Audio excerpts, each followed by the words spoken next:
How can this possibly be my favorite French cleat of all time?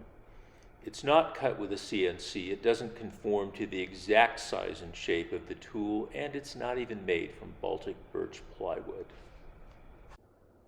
Reason 1, perfect location. It holds an air tool, a 23 gauge pinner, right by the air hose. Reason 2, the cleat stays put when I want to use the tool. Reason 3, it's made from scrap material plus a nail, so it cost almost nothing and took almost no time to make. Reason 4, the cleat stays put when I'm done using the tool. My video promised minimal fuss French cleats. That doesn't mean no fuss, and I'm going to get into where I think some fussing makes sense. Not with wood selection, though. This is a piece of Baltic birch plywood. Unfortunately, it's got a water stain in the corner, but that's just perfect to rip out a 1 foot wide section for some French cleats. Here I am kind of foolishly using the table saw to rip out that 1 foot wide section of 4 by 8 foot sheet of Baltic birch. A track saw would have been a lot easier than trying to wrestle this thing around. After I cut the 1 foot wide section out, I'm going to cut 2 5.5 inch rips.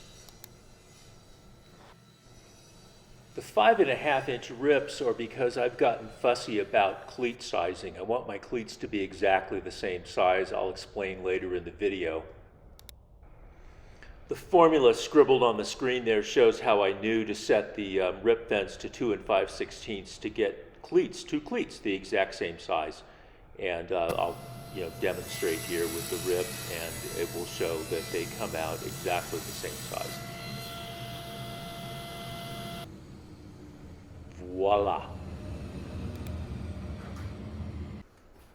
The walls in my workshop are this weird sheet metal stuff, so I've got to hang my French cleats using rivet nuts. This is my rivet nut setter.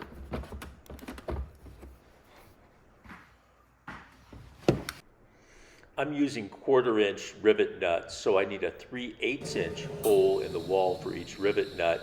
I'm going to drill 5/16 inch holes, a little bit of wiggle room in the cleats themselves, just because it's unlikely that I'll get the rivet nuts and the holes in the board to line up exactly right. The cleat holes are all countersunk, so the mounting screws won't stand proud of the cleat surface.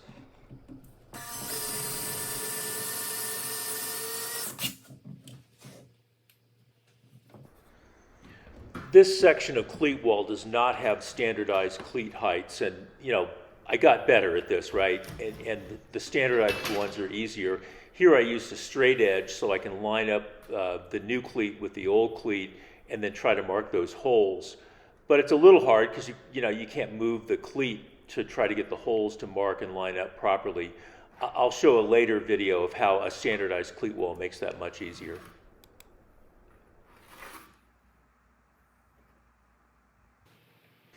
I used a punch to make little dimples for to get the drill started, but even with that, it's not super accurate, which is why I built in some extra slop into the mounting holes on the cleat. Then the 3/8 inch holes get drilled in where all of the rivet nuts are going to go.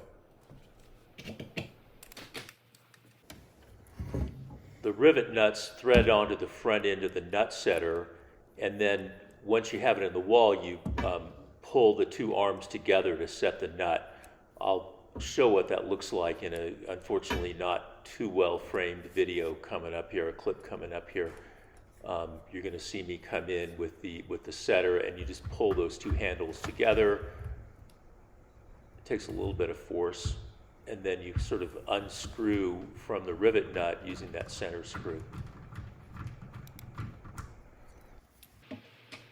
The extra 1/16 of an inch in each of the holes to mount the cleat made it pretty easy to mount the cleats, even though the alignment wasn't perfect.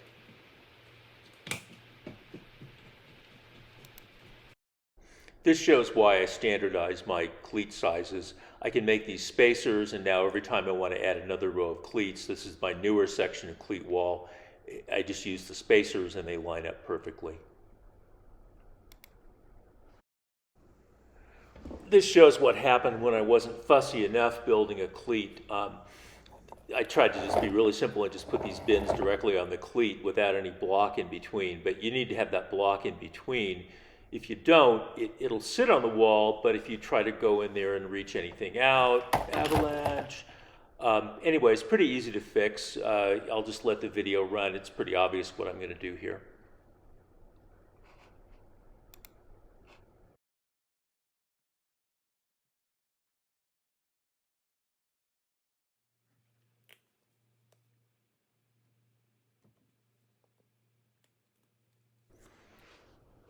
As you watch me fix my failed French cleat, I'd like to thank you for watching this episode of Workshop Improvement of the Week.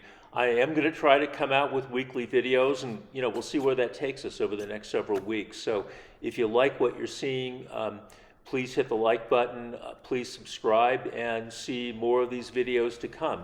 And finally, you'll see that this was a success, and it's not going to fall off the wall. Thanks for watching. Bye.